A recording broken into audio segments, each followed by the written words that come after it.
I think ethics is really hard in the public relations industry because the way the public relations industry started out, the modern way, is quite a dark past that our industry has. So there's a gentleman called Edward Bernays, who's American. He was the nephew of Sigmund Freud. And Sigmund Freud said, here's my sort of psychology learnings. Go and make me famous in America. I'm big in Europe. So, he took it and he said, oh, well, sod that. I'm going to see how I can make money out of this. And he applied it to build the consumer want in America. I am so delighted. This week I have a very special guest with me. Her name is Farzana Baduel and she joins me here in London. Farzana is an incredible, inspirational woman. She is a specialist in the PR industry around strategic global communications. Politics is the perfect place to understand PR. It's the most powerful expression of PR because actually public relations is what gets a political party in the Downing Street. We are really driven in terms of measurement and impact, and that's where sometimes those people who are pure creatives can sometimes struggle in that environment.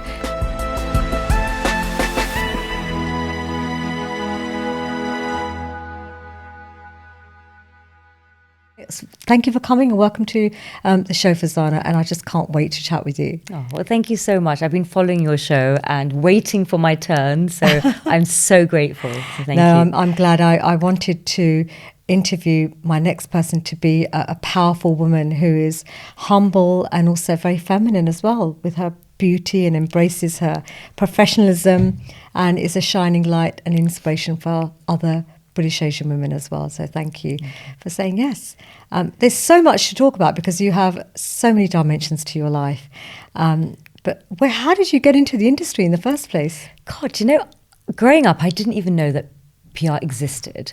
And I ended up, first of all, running a tax company for 10 years. And because that's what I knew, my parents were entrepreneurs. They both also studied accounting. And I just naturally thought, well, that will be my path because I didn't know myself and I didn't know the broader world outside my parents' world. And so I went into the world quite happy, knocking out tax returns for 10 years. And then I just felt because I set up the business when I was 20. So when I was about sort of 30, I started thinking, maybe there's something else for me. But, sometimes you don't know what that something is, but you do know that whatever you're currently doing is not right. And you need to make a transition. And that's quite scary because often people would want to go from A to B if they know exactly where they're going. But I think a lot of us, especially in our sort of 20s, we go down a path because it's been set out from the formative experiences that we've had growing up. But then we realize that actually that's not our path. But what's quite scary is going into the world and figuring out what your path is, especially when you've devoted 10 years. By then, I'd devoted 10 years to sort of the tax business. So it was hard. And so I just kind of followed my enthusiasm and I was like, I'm quite interested in politics. So I joined the Conservative Party. Okay. And then I was their vice chair for a few years in the business forum. And that's when I discovered PR, because obviously politics is the perfect place to understand PR. It's the most powerful expression of PR because actually public relations is what gets a political party in the Downing Street. And David Cameron at the time was the leader of the party. And so that's when I realized, well, forget sod politics. Actually, this incredible world of public relations that is so different than accountancy, which I did love, actually, and I still do. I appreciate the profession, but it was such a segue that it fascinated me, and I just dove straight in. So if a young person wanted to follow in your footsteps or pursue a passionate career in PR, what would you say is the first step that they could take? I would say that know yourself, because actually public relations is a very dynamic industry because it's a relatively young profession and it has these sort of tectonic plates underneath that's constantly moving. So media, advocacy, neuroscience, psychology, technology, AI-driven, fragmentation of media channels. I mean, when I started out, social media wasn't even a thing, and now it's driven a lot by social media. So what you really need is you need to know who you are, and you need to know whether or not, A, do you have the curiosity to constantly learn, because you will never be a master of this profession because it's constantly moving. And number two, do you have the resilience? Because sometimes it's tiring to constantly learn, because you've got to do your day job, but you've got to always be constantly horizon scanning. What's the new channels that are going to be launched? What's going up? What's going down? When you look at social media channels, like, do you remember during COVID, Clubhouse was a thing? Do you remember? Yeah, I was quite active on Clubhouse. Yes. So as PRs, we've got to think, and then jump on it, and then by the time we've knocked out our strategy for our clients, it's game over. And then Instagram, you've got to sort of look at how what it's good for and what it isn't good for, and where do the genders play out? YouTube is more male, Instagram is more female. You look at the generational play. You look at Facebook. Started out in the dorms of Ivy League colleges in the US, and now it's really grandparents that are on it, and it's you've had this mass exodus of young people. So that's what I mean by it's constantly changing, because the channels that we use are not only in themselves constantly changing from a technical perspective and algorithms, but they're also constantly changing in terms of the subcultures within them, as well as the demographic and the psychographic sort of tribes that are attracted to them at any one time. That's really interesting, and for any of our listeners, I'm sure that they'll get to see some of the patterns and how it's changing and how things have evolved over the years. And I think, like you said, it's quite fast moving. Some professions you go into and you can master it, by learning that and really accomplishing and achieving so well in that. How do you grow yourself other than just keeping an eye on the horizon? What else do you do in terms of your personal development? So I don't know if I've got ADHD, because I haven't diagnosed myself, but I do have a tendency to like doing lots of different things. And that's what energizes me. And I sometimes really admire and look at the experts in my team who've got deep knowledge, expertise. And what I've realized that I'm really good at is I'm good at working with experts, and and sort of a little bit like a conductor of an orchestra, someone who's a beautiful violinist, a beautiful pianist, incredibly talented, and just figuring out how to coordinate to make the perfect symphony.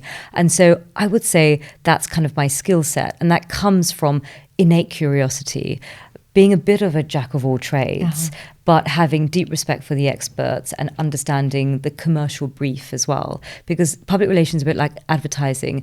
They call us diagonal thinkers, where we're creatives, but also commercial at the same time. So we're not artists per se, and we're not sort of money people per se. We are somewhere in between, that we have to harness creativity, but within the parameters of a commercial brief. And in terms of commerciality, what would you say are the key things that anybody wishing to come into, say, this business or to learn about PR, why is the commerciality so important? Because ultimately it's about our paymasters. And in PR, you can either work agency side, or you can work in-house, or you can work as an independent practitioner, as a freelancer.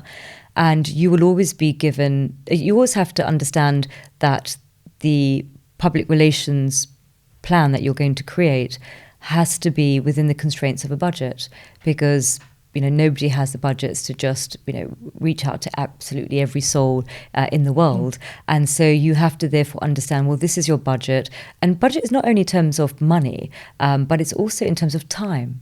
And so often PR is very time driven. It's sort of campaign with a start and a finish. And you've got to really harness all your resources, time and money and headspace, and really figure out what's the best way to reach the organization's objectives within the parameters of resources that you've been given. And it doesn't matter if you work for not for profit, or you work for a commercial organization or public sector. Ultimately, we are really driven in terms of measurement and impact, and that's where sometimes those people who are pure creatives can sometimes struggle in that environment, because I've got the most amazing sort of talented copywriters, and they want to keep going, but actually they've only got, 2 or 3 days allocated to come up with some great copy, and they often tend to be sometimes perfectionist and I would say quite genius in their ability. And it's that commercial side is sort of knowing how to harness the creative talent to ensure that they deliver on time within budget and meet the organizational objectives, not your own creative expression. I love this, yes. This is really, really powerful, because often you go into a business and you do something because you love it. Of course, that's the primary reason for doing it. But also it's got to make money. And finally, you're the business owner. It sounds from speaking to you, you are a business owner, not the artist. Yeah. Or the operator. You harness everyone else's talent, expertise, and bring that to a service which people on various platforms have. And of course, you're international as well. Yeah, which I love, because, being born and brought up in London, what I love about London is its diversity, that you can walk down a street and you can listen to so many different languages. And of course, you've got cosmopolitan cities around the world, like New York and Dubai. But the sheer level of languages and sort of culture, I just grew up thinking it was normal. And only when you leave London, you realize, my God, this special city that we have is so special. And it's equipped me to have a global mindset. And I think living in London, you can have a global mindset without ever leaving the M25. That's so true. Because you can meet everyone. You can eat cuisine from all over the world. You have festivals from all over, the world, from Hyper Japan to Diwali in the square. I mean, we're so culturally rich, and it gives you this sort of cultural intelligence that you can apply to PR and therefore work globally. So what's your next venture? Gosh, well, at the moment we are really happy because we're working with the Aga Khan Development Network, and we are working on this incredible project of a music awards that's happening in London in November, and it's to celebrate the musical diversity across the world and really focusing on traditional instruments, and not only musicians but also poets as well. So it's really cultural diplomacy. It's understanding and embracing and understanding that we all have this incredible diversity in our culture, and we should celebrate it. And I think it's such an important message in this time when people are drawing up, their sort of bridges, and globalization is in retreat with tariffs and they're sort of, America first or UK first. Everyone's sort of rethinking what we took for granted. And these global institutions like the United Nations and others, they're losing their sort of legitimacy in the eyes of some politicians. And that's why I think cultural diplomacy and taking a global perspective to build bridges is even more critical today than ever. I'm impressed. How do you get inspired by all of this? How do you get your ideas to do this? I think it's our clients. I mean, we've been running for 15 years and we have worked everywhere. I mean, we have worked for over 18 governments. Okay. We have worked, our first government, my God, was it was just when we started, actually. It was sort of 2010, 2011, and it was Ukraine. So and I didn't even know anything about Ukraine, and they called us in, the Ukrainian government, and they wanted to build a country brand, because a lot of former Soviet countries, they were still under the sort of the shadow, and most people would sort of lump them all together and not understand their sort of nuances. So I started working with countries that wanted to sort of build their own unique brand, especially those coming out of out of the sort of former Soviet Union. And then I started working countries. I mean, in Africa, Gabon, they wanted to join the Commonwealth and focus on joining the Anglosphere, because Rwanda set a precedent to join the Commonwealth, and so worked in Guinea-Conakry and just most extraordinary countries around the world. And my clients are my inspiration, and I feel really grateful to have been given the briefs that we have. And I think it comes from the fact that when you love people and you love different cultures, people feel that, and that's why they choose us to tell their story, because they know that, we have a genuine passion for it and we're hyper curious. And how many times have you been to a party and someone really listens to you? How does that make you feel? I mean, that's priceless. And that's all I think in life is actually to be a good listener and to be interested and curious. I think it's one of the great life skills that will serve you in no matter what path of life you're in. Absolutely. Sometimes more than the academics. Yeah. Can you share with me what gives you a competitive edge over any other company that may be doing similar work to you? I would say the fact that a lot of PR firms, they have different offices around the world and they have different teams, but they seldom work closely together. They often work in silos, so their New York team and their London team and their Nairobi team and so forth. What we have with our team is that we are from, even a meeting I had this morning, one's from Indonesia, one's from India, one's from Nigeria. They've all had different cultural experiences, born in different countries, married to people from different cultures. Everyone is hyper global in our team, and we are constantly learning. And some of the biggest fails of PR teams is the lack of diversity. And I don't mean it in the sort of woke sense that people are sort of, having a backlash against. I mean it in terms of diversity of thought, because ultimately, if you come from a different culture, or if you marry into a different culture, if your parents are from a different culture, if you are interested in different cultures, then that just gives you that sort of sets you apart from the mono thinking. And that's why some PR campaigns fail and you end up having backlash. And in this world of polarization, you need to be super inclusive in your thinking and really have a high degree of empathy in order to create campaigns that engage rather than engage some and then sort of repel others. That's very, very useful to learn this. And you must have had some challenges along the way. Are there any particular ones you can tell us about, that really you've had lots of learning from too? Yes, I think I think ethics is really hard in the public relations industry, because the way the public relations industry started out, the modern way, is quite a dark past that our industry has. So there's a gentleman called Edward Bernays, who's American. He was the nephew of Sigmund Freud. And Sigmund Freud said, here's my sort of psychology learnings. Go and make me famous in America.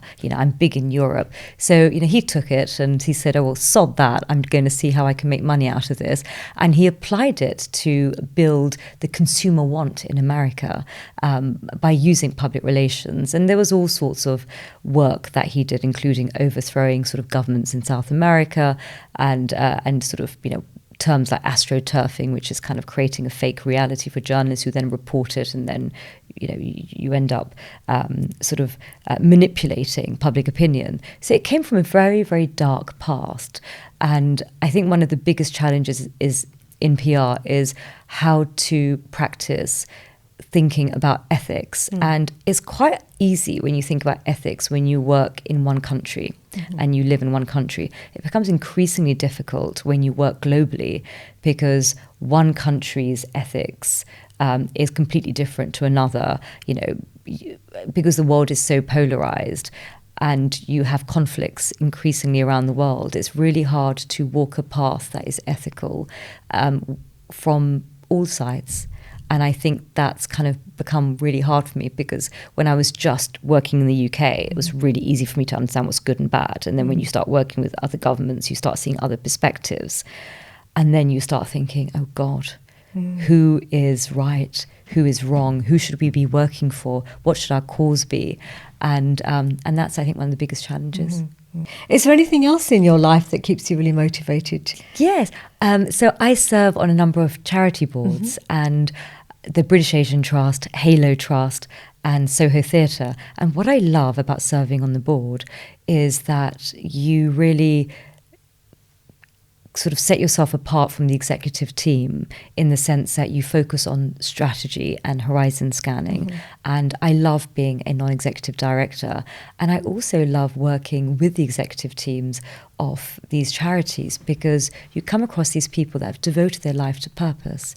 And it's just incredibly energizing, and you just feel the goodness of these people, and and I find that incredibly energizing, because they are so purpose-led.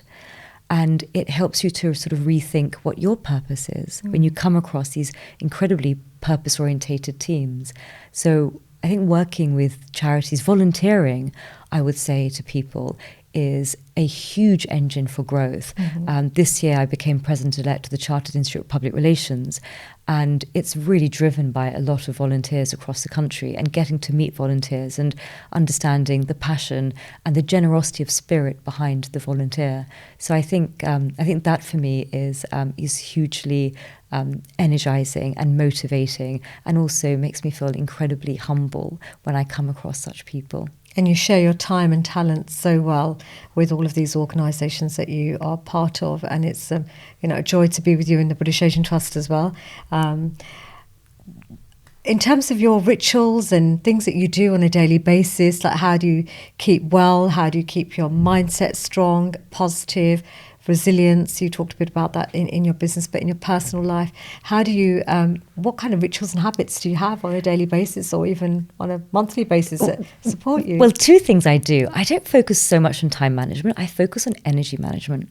So when I'm with people or in meetings or thinking about taking a certain breath, I really tune in to how I feel energetically, in terms of, does it deplete my energy? Does it make me feel enthused? And I really use that as a guide, because I think actually you can accomplish an awful lot in your life if you don't look at things just purely through the prism of time, but through energy. Because actually, when you're energized and you're in your flow, my God, I mean, what you can achieve is extraordinary. So I really look on how to navigate life, both personally, professionally, friendships, work, clients, colleagues.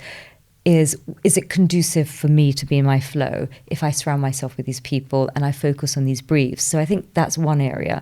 The second is nature. So for me, actually, what makes me really happy is nature. I start every morning walking in the park. I'm very lucky to live near Hyde Park. So I walk my lovely dog. I love animals. I love trees. I love greenery. I love lakes. And for me, nature just reconnects me. And then at the end of every day, so I start my day walking my dog in nature. At the end of the day, I always do an evening walk with my husband. And we start off our walk with a gratitude exercise. And we take it in turns. And we have to come up with something very unique. And we give each other 10 reasons why we're grateful that day. And it could be something really small, like they noticed, a beautiful magnolia in bloom, or it could be something, I'm just really grateful for our daughter who, excelled in XYZ. So that's what we do, because I think living in a state of gratitude, connected to nature, and most importantly, connected to your energy levels, I think is the hacks that I use to navigate life. And they're great hacks, so easy, they're free, they have no symptoms or side effects. I say that to everyone, look, try it, you don't know how it's going to be, because I've just more recently been doing affirmations on a regular basis, and that's for our children, for their different needs and what it is that you want to help them with in terms of their souls. So that's been really powerful for me. So this is really, really good to hear this. And you do it consistently. I'm impressed. Yeah, that's really good. Yeah, I'm a creature of habit, and ritual I find very calming as well. So I love those rituals, and I love sharing those rituals with people that I love, like my husband, my daughter, my dog. No, that's really, really good. And also that gives you the energy for the rest of your day, for your work, the busy lives that we lead. And how do you manage in terms of diet and fitness? So I walk a lot. So I try and I walk in the morning, I walk in the evening, and then I also walk during the day. I take public transport as much as I can so that I can walk. I also, what I do is I don't eat really healthy. I love chocolate, it's really bad. And I love biscuits. And my big focus is trying to eat healthy. And I really want to crack that, and I haven't yet. But in terms of keeping active, I dance. I dance. I put on 80s music before I get ready to go out to an event, and I dance by myself in the most embarrassing, cringe way. Sometimes my husband and my daughter sort of step in and just laugh and giggle. My dog doesn't judge me, thank God. And and music is a great mood elevator. So sometimes at the end of a long day, you're like, oh. We did that at Tony Robbins. You were showing that earlier when you read Tony Robbins' earlier books to help you. Yes. And it's UPW is all about that, jumping around your physiology and how the energy that you can just bring. He's so energetic. I mean, I remember, gosh, when I was really young and I was reading his book, Unleash the Giant Within, and it still has stayed with me. And just reading his words were energetic.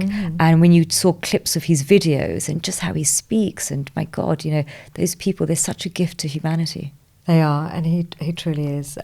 So that's really good. Is there anyone else that you follow who you think, oh, this person really inspires me, that anybody else could also follow? There is a wonderful Hungarian Canadian called Gabor Mate, and I read his book called When the Body Says No, and it talks about chronic illnesses and how it often comes from people who do not set boundaries and are people pleasers.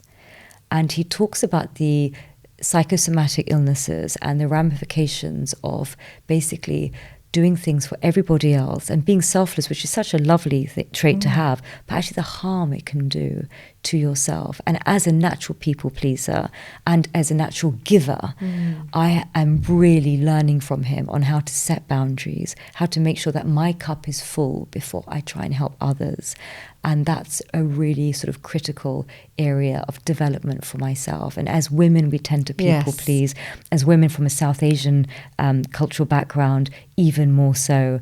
And so that's something that I'm working with. And his books are incredible. His podcasts, and he just has such deep empathy that he is he's fascinating, a fascinating thinker. Thank you for that pearl of wisdom, because I'm sure I will read that, because I'm looking for my next book to read. I've having just read Mindset by Dr. Carol Dweck, and looking at growth mindset and fixed mindset. And you're so right. This is a topic that I need to delve deeper into, because I can be that too. But I'm learning to do a lot of work on self now, which is great. And I think we've come to a place where there is a lot more recognition about filling your own cup up first before you serve others, and how that can be so fulfilling, and you can serve in a more powerful way as well. Yeah, I think it's also linked to low self-esteem. And I think as an ethnic minority, you have to watch that, because sometimes there are stories around you through the statues that you walk past, through the paintings that you see, if you go to the House of Commons, that your stories aren't there. People that look like you, your gender, your colour. And you have to be really careful about what you take on through osmosis, through your formative years. So I think I've spent most of my 30s and 40s delayering and understanding what formed my psyche, so that I can be more conscious in the stories that I tell myself about myself and the world that I live in, so that it's not stories through osmosis, but stories that I choose consciously.